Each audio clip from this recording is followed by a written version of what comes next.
often think is that once we commit, you're mine. And the long series of songs and poetries and proverbs that have fed a kind of romantic possessiveness have often led us astray.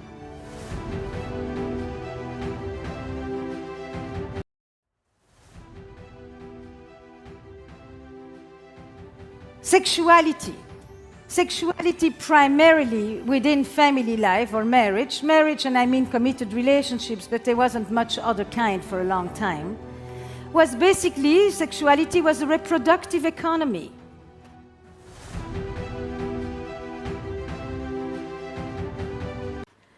We had sex for babies. We needed 8 babies to work the land, for which we would have 10. 2 were not going to survive.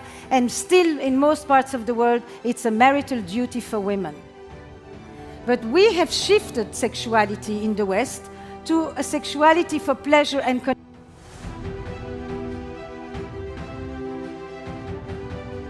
That's a very different economy. But generally, in the traditional model, it's with one partner. How do people do this when they have a model of sexuality that is now rooted in desire? Desire as defined by owning the wanting.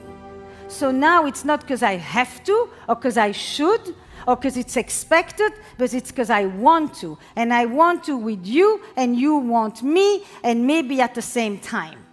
It's a lot of conditions. I live the dilemmas that we all live.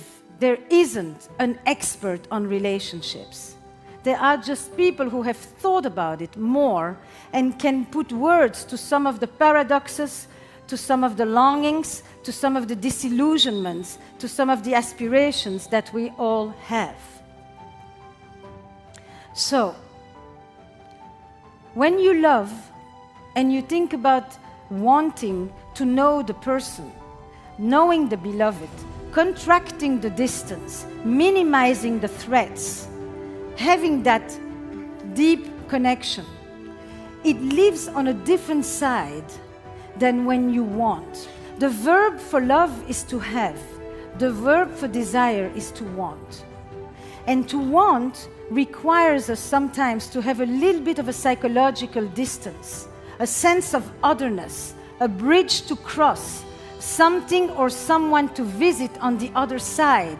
Dialectic, this tension between closeness and space in terms of love and desire. And the question that I would ask is, I am most drawn to my partner when? Not sexually attracted only, just most drawn to. So what would you say if I ask you, I'm most drawn to my partner when? Give me a few.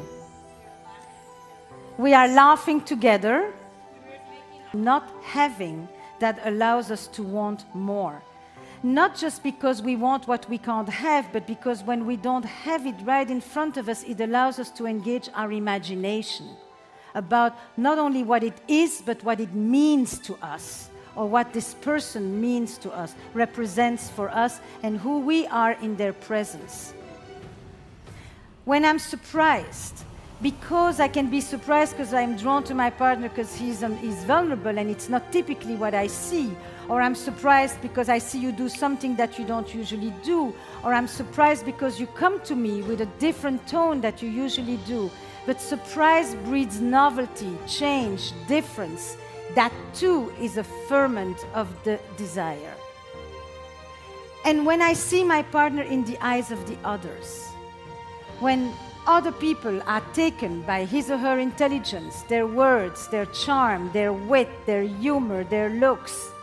Basically, when I experience in the moment that my partner doesn't just exist in my own gaze, but also exists in the gaze of others, and they don't belong to me. I don't own them. At best, your partner is on loan with an option to renew. What we often think is that once we commit, you're mine. And the long series of songs and poetries and proverbs that have fed a kind of romantic possessiveness have often led us astray. I'm most drawn to my partner speaks to this tension that needs to exist in the realm of desire. Can we want what we already have, which is the second question, is best answered if we accept that we never have the person who is next to us. They have never belonged to us. They are actually free to go. Of course, we can control them, we can lock them up, we can create a system of surveillance, but that's not intimacy or closeness. As an economic institution, more and more in the West today, marriage is being replaced as an experience, as an experiential institution for trust and affection and intimacy and connection.